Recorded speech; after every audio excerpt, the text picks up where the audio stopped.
Selamat pagi, Bapak, Ibu, dan saudara-saudara yang saya hormati. Assalamualaikum warahmatullahi wabarakatuh, dan salam sejahtera untuk kita semua.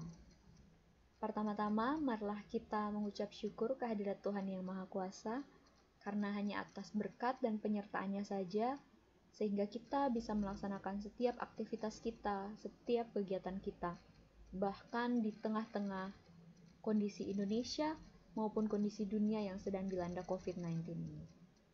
Marilah kita sebagai warga negara yang baik mendukung pemerintah dengan cara menjaga jarak, stay at home, work from home, sehingga kita bisa membantu para tenaga medis untuk menurunkan tingkat penyebaran COVID-19.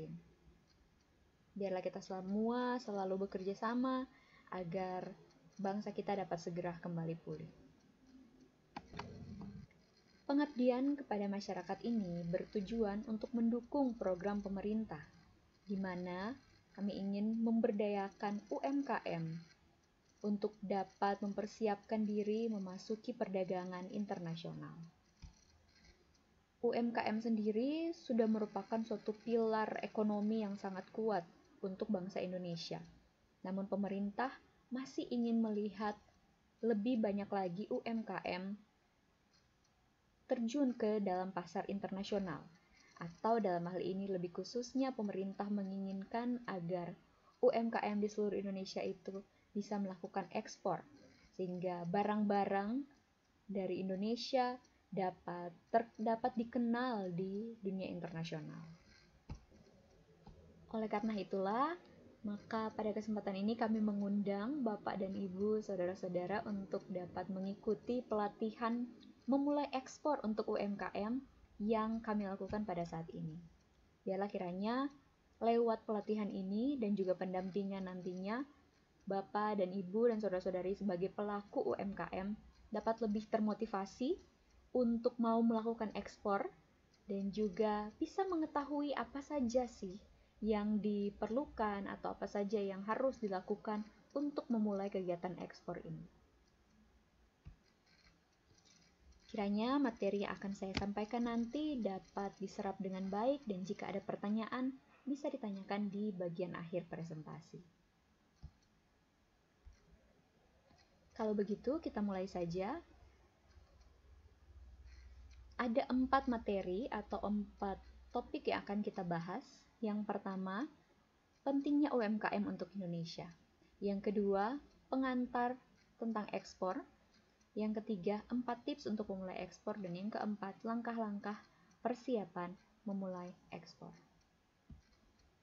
Kita langsung lanjut ke materi yang pertama, yaitu pentingnya UMKM untuk Indonesia. Sebelum kita masuk lebih lanjut, menurut Undang-Undang Nomor 20 Tahun 2008, usaha mikro adalah usaha produktif milik orang perorangan atau badan usaha perorangan yang memenuhi kriteria usaha mikro sebagaimana diatur dalam undang-undang. Nanti akan saya perlihatkan juga kriterianya. Bapak dan Ibu sebagai pelaku UMKM tentunya lebih tahu dari saya tentang hal ini. Masih sama juga di Undang-Undang Nomor 20 Tahun 2008 tentang usaha kecil dan juga ada usaha menengah. Kriteria yang membedakan antara usaha mikro, usaha kecil, dan usaha menengah adalah seperti yang dapat dilihat pada tabel di presentasi ini. Aset yang dimiliki oleh usaha mikro maksimal 50 juta dan omset per tahunnya maksimal 300 juta. Sedangkan untuk usaha kecil, asetnya lebih dari 50 juta tapi kurang dari 500 juta atau sama dengan 500 juta. Sedangkan untuk usaha menengah lebih dari 500 juta sampai dengan 10 miliar. Sedangkan untuk usaha kecil, omset yang dimiliki atau didapat setiap tahunnya di atas 300 juta sampai dengan 2,5 miliar. Usaha menengah di atas 2,5 miliar sampai dengan 50 miliar. Jadi, kita sudah mengetahui klasifikasi dari usaha kita masing-masing, ya. Apakah itu usaha mikro, usaha kecil, ataupun usaha menengah. Seperti yang saya bilang di awal tadi, UMKM itu memberikan kontribusi yang sangat besar untuk Indonesia. Beberapa hal yang sudah saya catat di sini, peran UMKM dalam perekonomian Indonesia, yaitu menyediakan lapangan kerja. Bapak Ibu pasti sudah tahu bahwa dengan Bapak dan Ibu dan saudara-saudara membuka usaha, maka pasti akan menyerap juga lapangan kerja, menyerap juga tenaga kerja yang ada di lingkungan kita. Yang kedua, menjadi ujung tombak industri nasional. Yang ketiga, menjadi pedagang perantara dan pengumpul hasil panen petani. Yang keempat, memproduksi banyak sektor kebutuhan rakyat, ikut membayar pajak, dan yang terakhir, sarana pemasukan devisa bagi negara. Nah, kenapa saya memberikan warna hijau juga di sini? Selain yang lapangan kerja sama yang ini, sarana pemasukan devisa bagi negara, karena inilah yang akan menjadi fokus kita, supaya Bapak dan Ibu semakin sadar bahwa usaha yang sedang Bapak dan Ibu lakukan ini akan lebih memberikan kontribusi kepada negara jika kita bisa melakukan ekspor. Kalau yang tadi kita lihat kontribusinya secara deskriptif, dan di sini kita bisa lihat secara angka bagaimana sih kontribusi dari UMKM ini, apa yang sudah diberikan oleh UMKM ini terhadap perekonomian Indonesia. Yang pertama, UMKM menyerap hingga 89,2% dari total tenaga kerja. Jumlah yang sangat besar, bukan begitu? Juga menyediakan hingga 99% dari total lapangan pekerjaan. UMKM menyumbang 60,34% dari total PDB nasional. Itu jumlah yang sangat besar.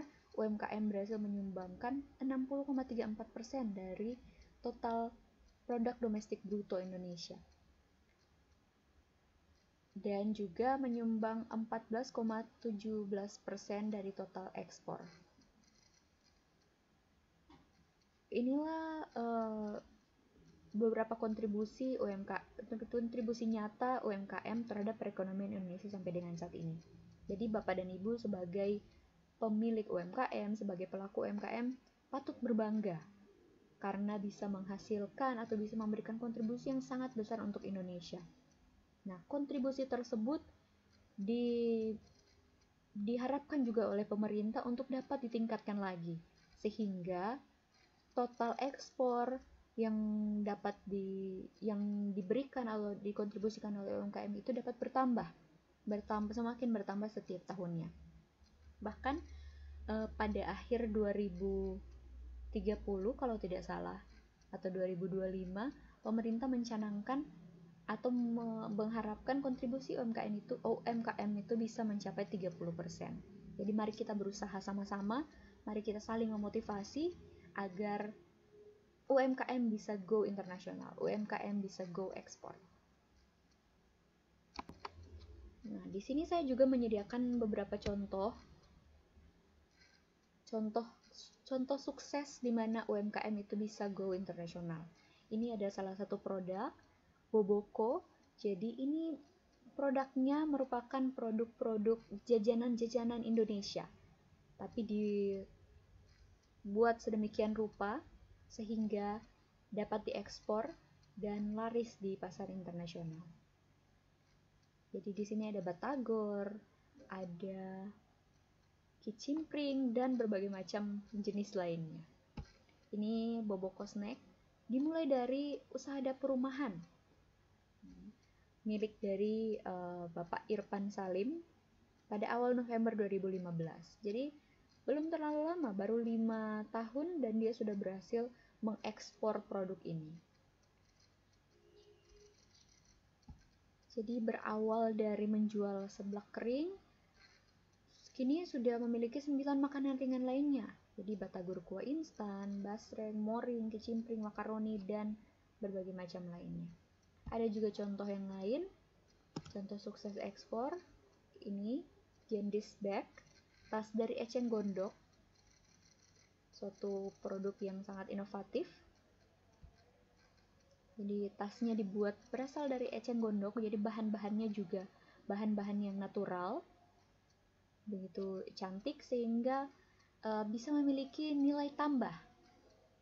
Kenapa kita bisa melakukan ekspor? Kan karena produk yang kita buat itu sudah memiliki nilai tambah. Jadi jangan hanya mengekspor saja barang-barang mentah. Nah, kita bisa mengekspor dengan menambahkan nilai dari produk itu dulu, baru kita ekspor, sehingga harga yang bisa kita tawarkan juga bisa lebih tinggi.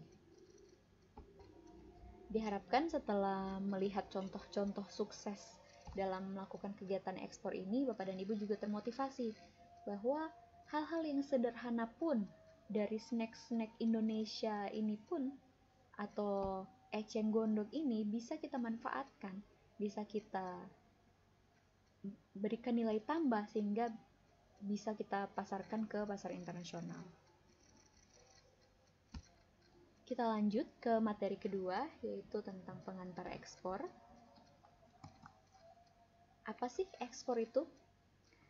Ekspor itu adalah kegiatan perdagangan di mana barang dan jasa di dalam negeri dijual dan dikirimkan ke luar negeri dengan tujuan untuk memperoleh keuntungan.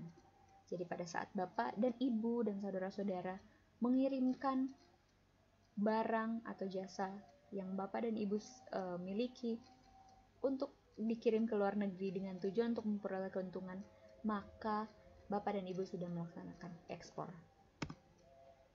Tujuan dari ekspor membuka pasar baru di luar negeri sebagai perluasan dari pasar domestik. Jadi jangan hanya dibilang jago kandang saja. Ayo kita keluar ke pasar internasional. Memanfaatkan kelebihan kapasitas. Jadi biasanya kalau ada banyak produk kita di dalam negeri dan permintaannya sudah mencukupi, suplainya sudah mencukupi dari permintaan, maka kita bisa mengirimkan atau mengekspor barang-barang yang lebih tersebut atau kapasitas yang lebih tersebut ke luar negeri. Dan juga yang ketiga, membiasakan diri bersaing di pasar internasional. Ya dong, sehingga terlatih dalam persaingan yang lebih ketat. Biar nggak dibilang hanya jago kandang. Kalau tadi kita sudah membahas tentang tujuan ekspor, kita lihat apa ya manfaat dari ekspor itu. Yang pasti itu menambah devisa untuk negara. Yang kedua, mengenalkan produk lokal ke luar negeri. Jadi produk lokal yang kita miliki, yang Bapak dan Ibu miliki ini, mari kita perkenalkan ke luar negeri. Kita tunjukkan bahwa produk-produk lokal Indonesia memiliki kualitas yang bagus, memiliki kualitas yang baik, sehingga tidak akan kalah bersaing dengan produk-produk yang berasal dari negara lain. Dan manfaat yang ketiga pasti memperbaiki ekonomi negara. Kita memiliki peran yang sangat besar untuk memperbaiki ekonomi negara. Yang keempat masih sama juga dengan yang ketiga ya, menekan inflasi terhadap mata uang. Jadi kita sudah belajar kalau misalnya kita bisa melakukan ekspor, maka kita akan membantu menekan inflasi terhadap mata uang. Dan yang kelima, membuka lapangan pekerjaan.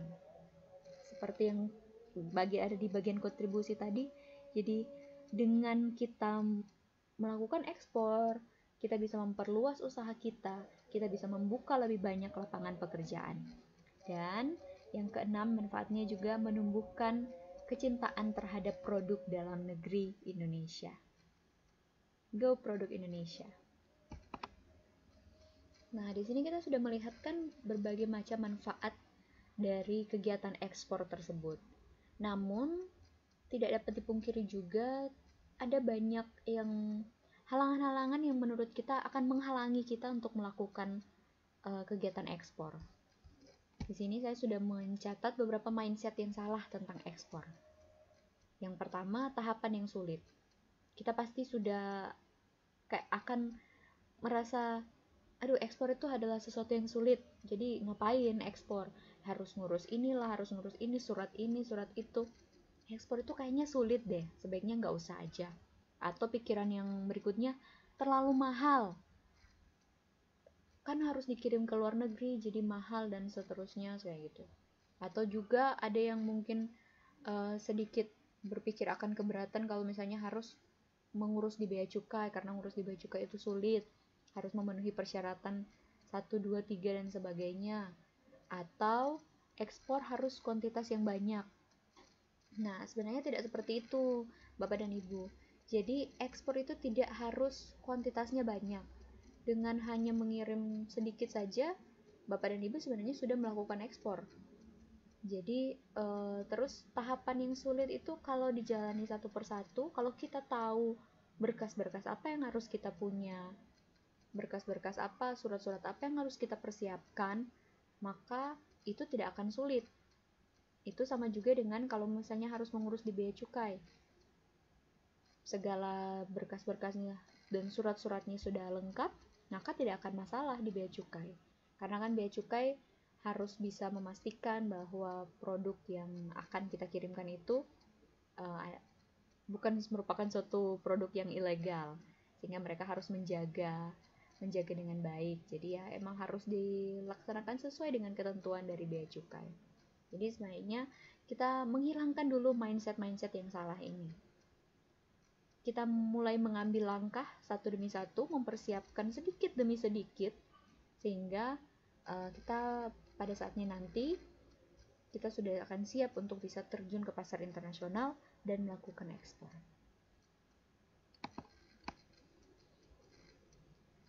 Selanjutnya, kita masuk pada materi yang ketiga.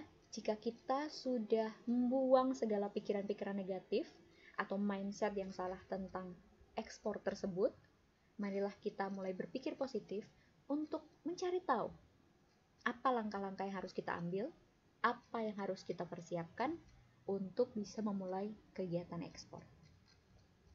Yang pertama, siapkan dokumen legalitas usaha untuk ekspor.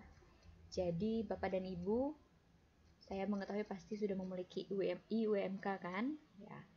Jadi, segera siapkan dokumen-dokumen yang legal lainnya. Dokumen yang menjelaskan tentang usaha Bapak dan Ibu tentunya.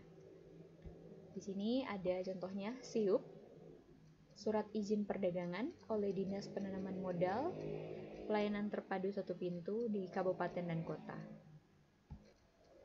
Selanjutnya juga ada TDP, Tanda Daftar Perusahaan oleh Dinas Penanaman Modal juga, jadi bisa langsung diurus jika Bapak dan Ibu mungkin nanti setelah keadaan semakin membaik, atau mungkin bisa sudah mulai mencari tahu dari sekarang, karena kan sekarang segala sesuatu online, jadi sudah bisa mulai mengurus ke Dinas Penanaman Modal dan Pelayanan Terpadu agar sudah bisa mendapatkan SIUP-nya dan juga TDP-nya.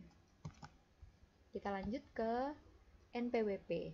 Pastikan jika ingin melakukan ekspor, Bapak dan Ibu harus memiliki NPWP. Harus ada NPWP-nya, nomor pokok wajib pajak.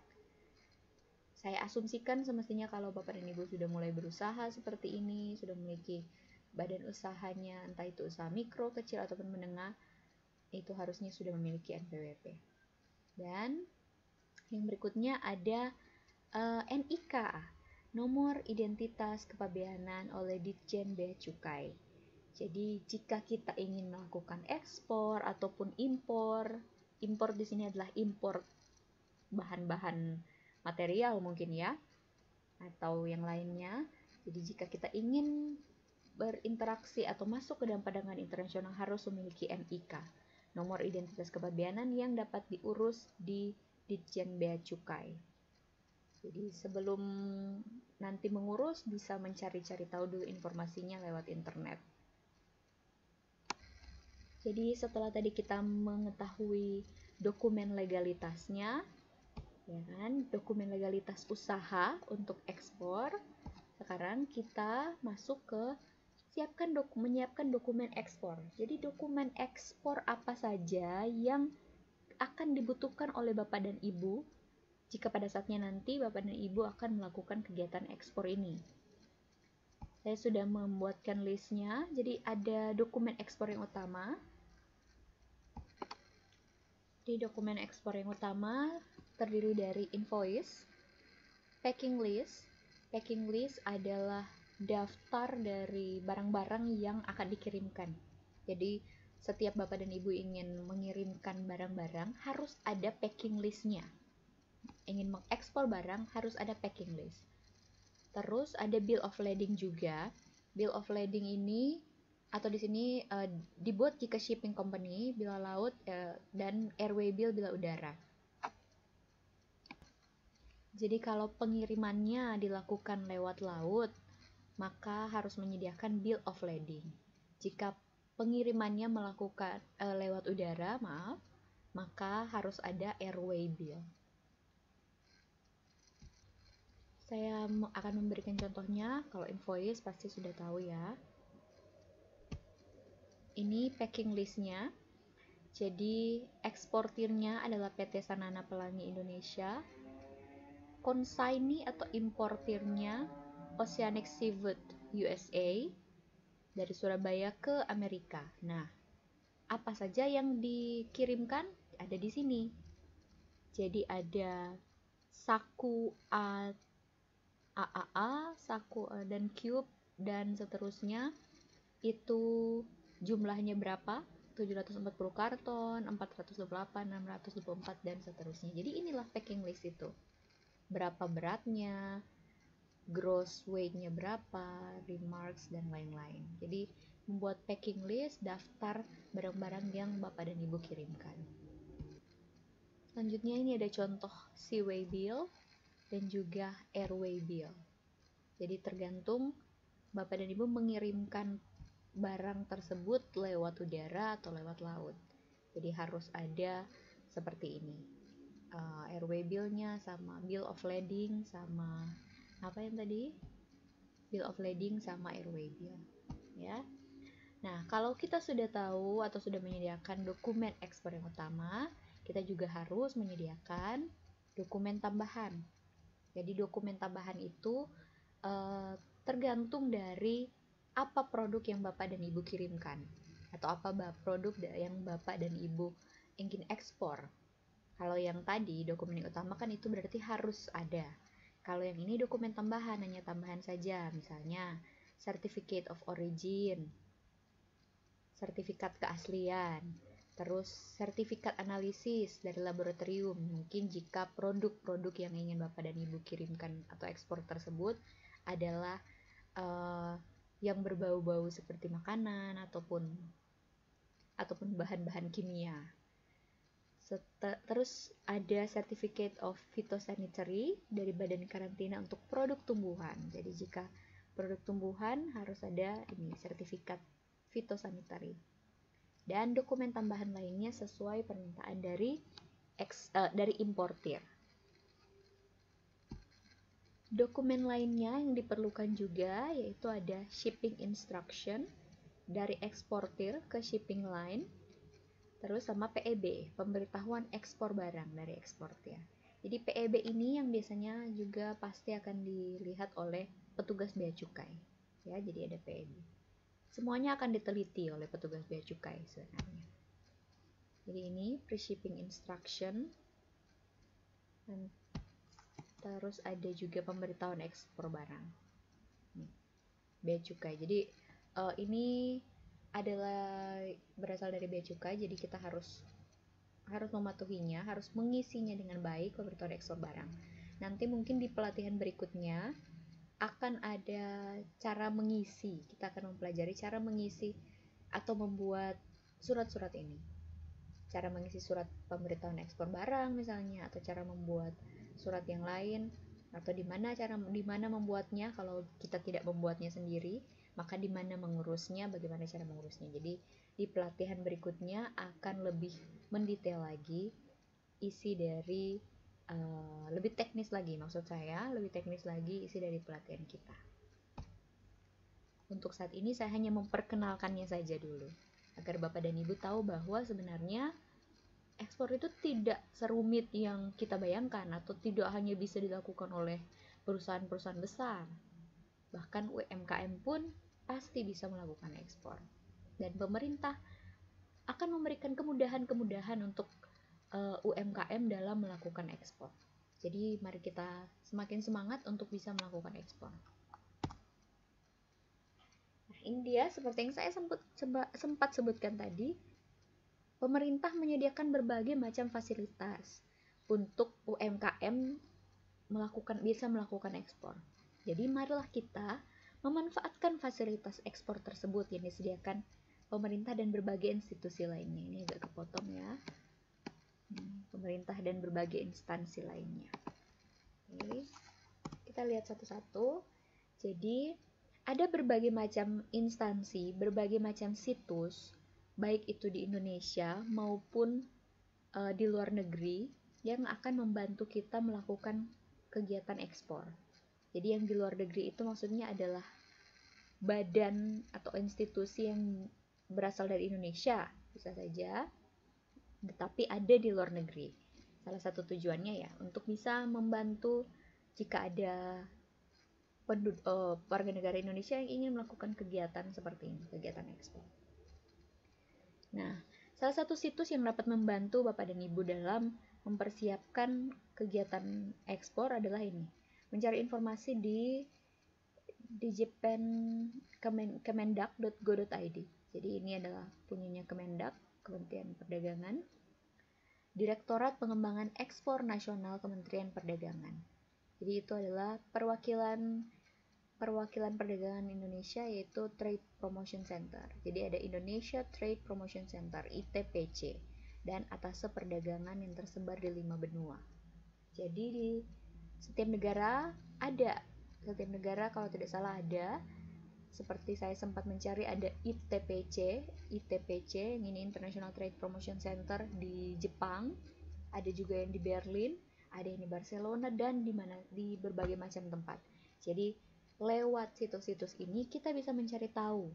Misalnya, kita bisa mencari tahu kira-kira di Jepang itu mereka prospek untuk produk kita tuh bagus nggak?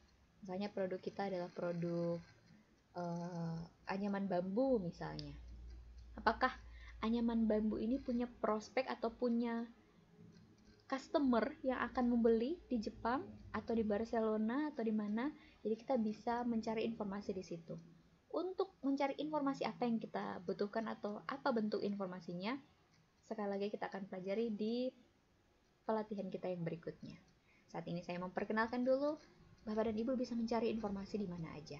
Oke, jadi salah satunya ini, Digipen kemendak.go.id. Yang kedua, ada juga Direktorat Perundingan Perdagangan Internasional. Jadi Ditjen PPI, Perundingan Perdagangan Internasional, yang terdapat lembaga bernama FTA Center, jadi Free Trade Agreement Center, yang memiliki 3 tenaga ahli, yaitu prosedur ekspor, promosi dan pemasaran, serta implementasi perjanjian perdagangan. Nah, mungkin kita sudah sering dengar ya, ada perjanjian perdagangan internasional, baik itu antara Cina dan juga bilateral ya, dua negara Cina dan Indonesia misalnya, atau Korea dan Indonesia, ataupun antara salah satu negara dengan ASEAN, seperti itu. Jadi kita harus bisa melihat atau bisa memahami perjanjian perdagangan tersebut, sehingga kita tidak akan terjebak atau salah pada saat kita melakukan kegiatan ekspor. Bisa dicari di sini ya, http://ditjenppi.kemendak.go.id. Nanti akan muncul di sini. Untuk mempelajari juga nanti secara mendetail di pelatihan-pelatihan selanjutnya, karena tidak mungkin kita bahas semuanya di pelatihan yang pertama ini. Ada juga lembaga diklat untuk eksportir. Jadi jika Bapak dan Ibu pengen ikut diklat pelatihan ya untuk eksportir, ada di sini di ppei.kemendak.go.id. Jadi Kementerian Perdagangan ini sangat-sangat mendukung sekali untuk UMKM bisa melakukan kegiatan ekspor. Jadi selain dari Kementerian Koperasi dan UMKM, ini juga Kementerian Perdagangan pastilah ya, karena soal perdagangan sangat-sangat mendukung, sudah menyediakan berbagai macam fasilitas untuk UMKM bisa melakukan ekspor. Di sini sudah ada rencana program diklat, mungkin akan terjadi perubahan karena situasi corona ini, jadi bisa dicek satu persatu di situ. Ada juga Trade Expo, sebuah pameran untuk barang ekspor. Jadi jika Bapak dan Ibu mungkin berminat mengetahui berbagai macam barang ekspor apa saja sih yang sudah ada ada di Indonesia atau sudah dilakukan oleh UMKM di Indonesia, bisa ikut Trade Expo ini, bisa menghadiri mungkin pertama dulu ya, mengunjungi stand-stand barang-barang ekspor. Selain kita mengunjungi produk fasilitas yang sudah disediakan oleh pemerintah, kita bisa juga memanfaatkan sosial media untuk mendapatkan respon. Jadi sekarang kan sudah zamannya sosial media ya, pasti ada internet, pasti ada mungkin Facebook, Instagram, dan lain-lain. Bahkan kita bisa menjual barang-barang kita juga lewat Shopee, Bukalapak, Tokopedia, dan berbagai macam virtual market lainnya. Jadi Bapak dan Ibu bisa menggunakan hal tersebut. Nah, untuk mendapatkan respon, untuk bisa melihat bagaimana respon dari atau pendapat dari calon-calon customer kita di luar negeri, bisa memanfaatkan sosial media. Saran dari saya, mungkin nanti juga akan saya pertimbangkan untuk ada di pelatihan berikutnya. Untuk memanfaatkan sosial media itu harus dilakukan secara profesional. Jadi akun sosial medianya jangan cuma akun biasa aja, jadi itu harus akun bisnis ya. Kalau misalnya diperlukan, maka kita akan bisa mempelajari soal bagaimana memanfaatkan akun bisnisnya dari sosial media ini.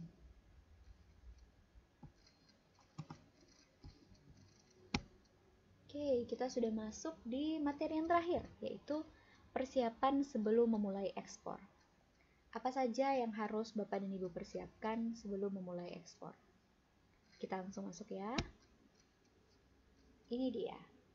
Nomor 1 adalah mempersiapkan produk.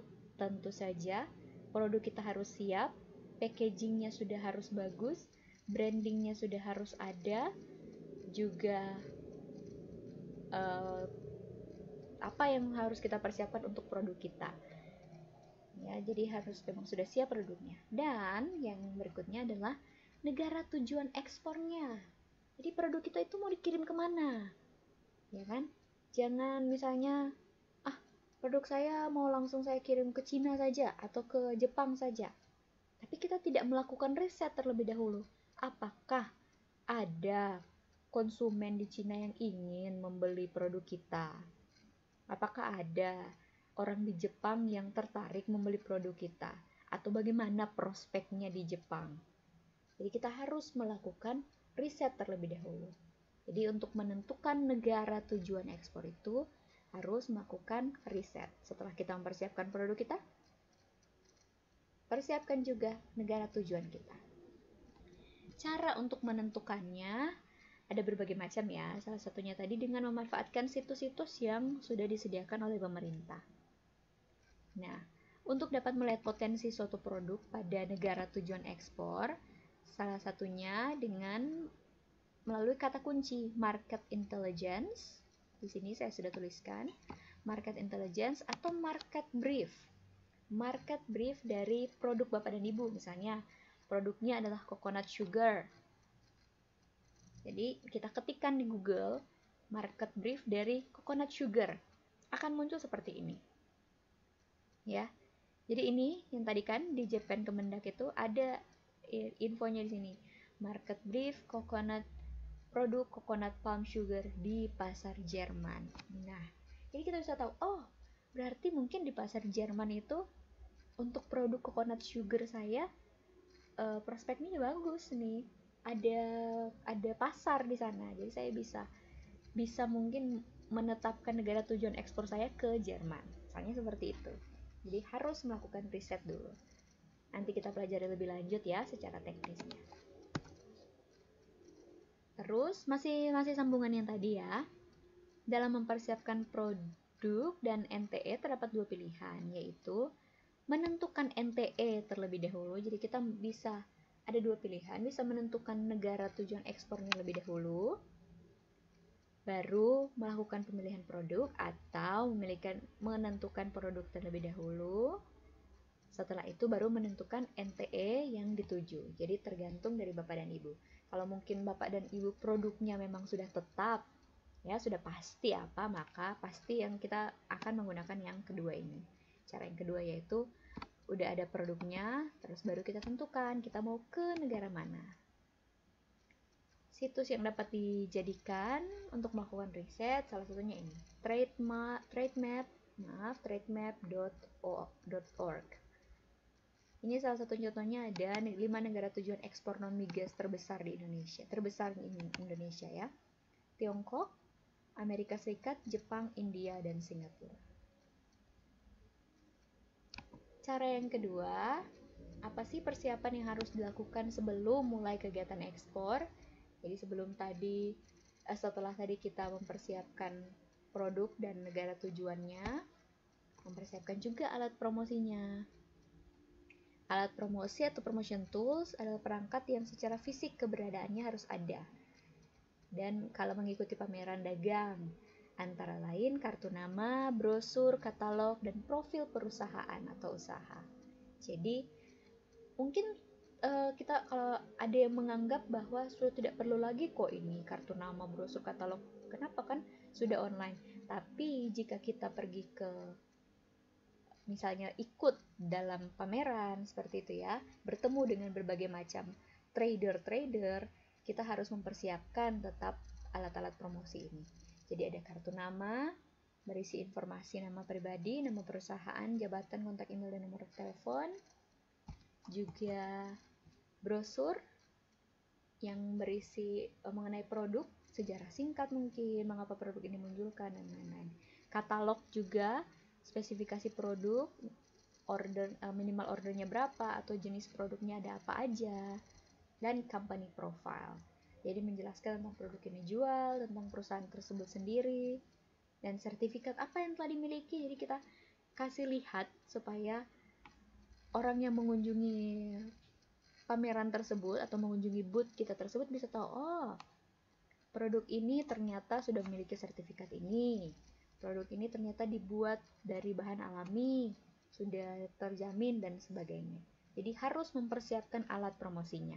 Sambil juga tentu tetap mempersiapkan alat promosi atau promotion tools yang secara online. Karena itu juga sangat penting. Yang ketiga, mempersiapkan korespondensi ekspor. Apa sih itu korespondensi ekspor? Jadi, korespondensi adalah kegiatan surat menyurat antara penjual dan pembeli. Jadi, tetap masih perlu ada surat menyurat ya, entah mungkin secara email ya, kayak gitu. Jadi, korespondensi dari sisi eksportir. Jadi, kalau Bapak dan Ibu adalah eksportir, diharapkan menjadi eksportir, maka harus ada namanya surat perkenalan atau introduction letter. Surat atau email yakni surat atau email, jadi bisa secara email ya. Email awal eksportir kepada calon pembeli untuk memperkenalkan perusahaan dan produk yang ditawarkan. Nah, di sini dikasih catatan, jangan mencantumkan harga pada saat perkenalan produk. Jadi hanya menjelaskan soal produknya itu seperti apa. Tidak mencantumkan harga di situ. Nanti kan kita akan ada ini kan, brosur, katalog, company profile. Nanti di situ baru ada detail harganya. Sedangkan kalau untuk yang sudah perkenalan, tidak perlu mencantumkan harga. Sekali lagi saya ingatkan, mungkin nanti segala yang teknis-teknis ini akan kita pelajari di pelatihan yang berikutnya, jika Bapak dan Ibu berkenan untuk terus mengikuti pelatihan ini.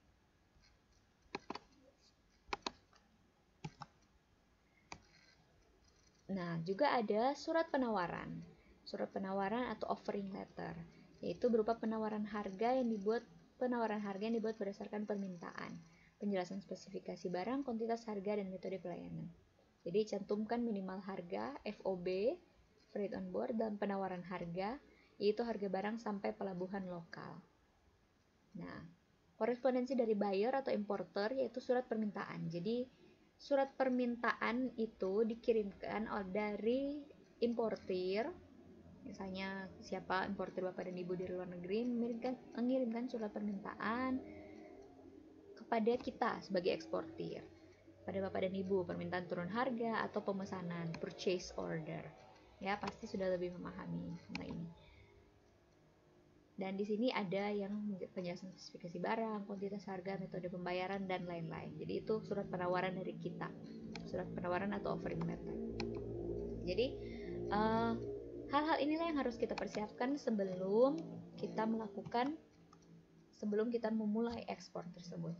Jadi kita sudah melihat berkas-berkas apa atau surat-surat apa yang harus kita miliki, harus kita segera buat, dan juga bagaimana cara kita menentukan negara tujuan ekspor kita. Kita tahu kita harus mengekspor kemana.